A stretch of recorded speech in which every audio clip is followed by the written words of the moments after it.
Hi hello ನಮಸ್ತೆ one more Saanvi ಕುಕ್ಕಿಂಗಿಗೆ ತಮ್ಮೆಲ್ಲರಿಗೂ ಸ್ವಾಗತ. ಇವತ್ತು ಆರೋಗ್ಯದಾಯಕವಾಗಿರುವಂತಹ ಮೆಂತ್ಯ ಸೊಪ್ಪು ಹಾಗೆ ಬೇಳೆಗಳನ್ನು ಉಪಯೋಗಿಸಿ ಒಂದು ಮೆಂತ್ಯ ದಾಲ್ನ ನಿಮ್ಮ ಜೊತೆ ಶೇರ್ ಮಾಡ್ಕೋತಾ ಇದ್ದೀನಿ. ಇದು ತುಂಬ ಆರೋಗ್ಯಕರವಾಗಿರುತ್ತೆ, ಹಾಗೆ ತಿನ್ನಲಿಕ್ಕೂ ತುಂಬ ಸೂಪರ್ ಆಗಿರುತ್ತೆ. ಇದು ರೊಟ್ಟಿ ಚಪಾತಿಗೆ ಸೂಪರ್ ಕಾಂಬಿನೇಷನು, ಬಿಸಿ ಅನ್ನದ ಜೊತೆಗೂ ಕಾಂಬಿನೇಷನು, ತುಂಬ ಆರೋಗ್ಯದಾಯಕ ಒಂದು ರೆಸಿಪಿ. ತಡ ಯಾಕೆ ಸ್ಟಾರ್ಟ್ ಮಾಡೋಣ ಬನ್ನಿ. ಅದಕ್ಕೆ ಮುಂಚೆ ಯಾರೆಲ್ಲ ನನ್ನ ಚಾನಲ್ನ ಸಬ್ಸ್ಕ್ರೈಬ್ ಮಾಡಿಲ್ವೋ ಪ್ಲೀಸ್ ಸಬ್ಸ್ಕ್ರೈಬ್ ಮಾಡಿ, ಹಾಗೆ ಸಪೋರ್ಟ್ ಮಾಡಿ ಅಂತ ಕೇಳ್ಕೊಳ್ತಾ ಈ ವಿಡಿಯೋನ ಸ್ಟಾರ್ಟ್ ಮಾಡ್ತಾ ಇದ್ದೀನಿ. ನಾನಿಲ್ಲಿ ಒಂದು ಸಣ್ಣದಾದ ಬೌಲ್ ತೊಗೊಂಡಿನಿ, ನಾನು ಅದರಲ್ಲೇ ಮೆಜರ್ಮೆಂಟ್ನ ಮಾಡ್ಕೋತಾ ಇದ್ದೀನಿ. ಒಂದು ಬೌಲಷ್ಟು ನಾನು ಇಲ್ಲಿ ತೊಗರಿಬೇಳೆ, ಒಂದು ಬೌಲಷ್ಟು ಉದ್ದಿನಬೇಳೆ, ಒಂದು ಬೌಲಷ್ಟು ಹೆಸರುಬೇಳೆ, ಒಂದು ಬೌಲಷ್ಟು ಕಡಲೆಬೇಳೆ. ನಿಮ್ಗೆ ಯಾವ ಬೇಳೆ ಅವೈಲೇಬಲ್ ಇದೆಯೋ ಆ ಬೇಳೆನ ತೊಗೊಳ್ಳಿ. ಇಷ್ಟು ನಾನು 4 ಬೇಳೆನ ತೊಗೊಂಡಿದ್ದೀನಿ. ಇದನ್ನು ಚೆನ್ನಾಗಿ ಒಂದು 2-3 ಟೈಮ್ ವಾಶ್ ಮಾಡಿಕೊಂಡು ಈ ಕುಕ್ಕರಲ್ಲಿ ನಾನು ಇದನ್ನು ಬೇಯಿಸ್ಕೊತೀನಿ. ವಾಶ್ ಮಾಡಿರುವಂತಹ ಬೇಳೆನ ಇಲ್ಲ ನಾನು ಕುಕ್ಕರಲ್ಲಿ ಹಾಕೋತಾ ಇದ್ದೀನಿ. ಕುಕ್ಕರೆಲ್ಲ ಹಾಕಿಬಿಟ್ಟು ಇದನ್ನು ಸ್ವಲ್ಪ ನೀರು ಹಾಕಿ ಇದನ್ನು ಒಂದು 3-4 ವಿಷಲ್ನ ನಾನು ಓಡಿಸ್ಕೊತೀನಿ. ಹಾಗೆ ಈಗ 3-4 ವಿಷಲ್ ಆಗಿದೆ. ಓಪನ್ ಮಾಡ್ಕೊತಾ ಇದ್ದೀನಿ. ನೋಡಿ ಈ ಥರ ಬೆಂದಿದೆ, ಸಾಕಿಷ್ಟು ಬೆಂದಿದ್ರೆ.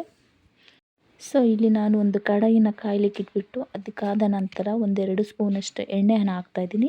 ಎಣ್ಣೆ ಹಾಕಿದ ನಂತರ ಸಾಸಿವೆ ಜೀರಿಗೆ ಸ್ವಲ್ಪ ಒಂದು 1/4 ಚಮಚದಷ್ಟನ್ನು ಹಾಕ್ತಾಯಿದ್ದೀನಿ. ಹಾಗೆ ಒಂದು ಈರುಳ್ಳಿನ ಚಿಕ್ಕದಾಗಿ ಕಟ್ ಮಾಡಿಕೊಂಡು ಅದನ್ನು ಕೂಡ ಹಾಕೋತಾ ಇದ್ದೀನಿ.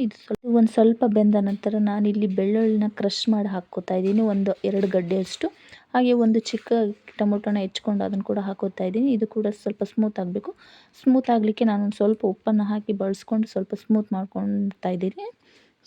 ಇದಾದ ಮೇಲೆ ನಾನು ಸ್ಪೈಸಸ್ಗಳನ್ನ ಹಾಕೋತಾ ಇದ್ದೀನಿ. 1 ಚಮಚದಷ್ಟು ಸಾಂಬಾರು ಪುಡಿ, ಹಾಗೆ 2 ಚಮಚದಷ್ಟು ಖಾರದ ಪುಡಿ.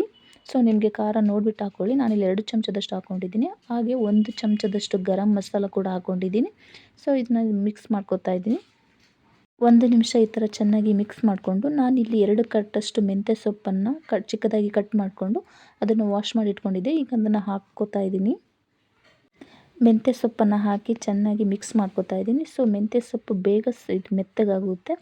ಮೆಂತ್ಯ ಸೊಪ್ಪನ್ನು ಹಾಕಿ 1-2 ನಿಮಿಷಗಳ ಕಾಲ ಇದನ್ನು ಚೆನ್ನಾಗಿ ಮಿಕ್ಸ್ ಮಾಡ್ಕೋಬೇಕು. ಇದರಲ್ಲಿರುವಂತಹ ಕಹಿ ಸ್ವಲ್ಪ ಕಡಿಮೆ ಆಗುತ್ತೆ. ಇದಾದ ನಂತರ ನಾವು ಬೇಯಿಸ್ಕೊಂಡಿರುವಂತಹ ಬೇಳೆಯನ್ನು ಇದಕ್ಕೆ ಹಾಕ್ತಾ ಇದ್ದೀನಿ. ಇದಕ್ಕೆ ಹಾಕ್ಬಿಟ್ಟು ಚೆನ್ನಾಗಿ ಮಿಕ್ಸ್ ಮಾಡ್ಕೋತಾ ಇದ್ದೀನಿ.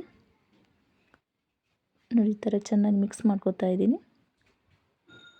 ಮಿಕ್ಸ್ ಮಾಡ್ಕೊಂಡಾದ್ಮೇಲೆ ನೀವು ಟೇಸ್ಟ್ ನೋಡಿಬಿಟ್ಟು ಉಪ್ಪು ಹಾಕ್ಕೊಳ್ಳಿ. ಯಾಕಂದರೆ ನಾವು ಮುಂಚೆ ಟೊಮೊಟೊ ಬೇಯಬೇಕಾದ್ರೆ ಉಪ್ಪು ಹಾಕಿರ್ತೀವಲ್ಲ, ಹಾಗಾಗಿ ಟೇಸ್ಟ್ ನೋಡಿಬಿಟ್ಟು ನೀವು ಏನು ಕಡಿಮೆ ಆಗಿದೆ ಅದನ್ನು ಹಾಕ್ಕೊಳ್ಳಿ. ಖಾರ ಆದರೆ ಖಾರ, ಕಡಿಮೆ ಆದರೆ ಖಾರ ಹಾಕ್ಕೊಳ್ಳಿ, ಉಪ್ಪು ಕಡಿಮೆ ಆದರೆ ಉಪ್ಪು ಹಾಕ್ಕೊಳ್ಳಿ.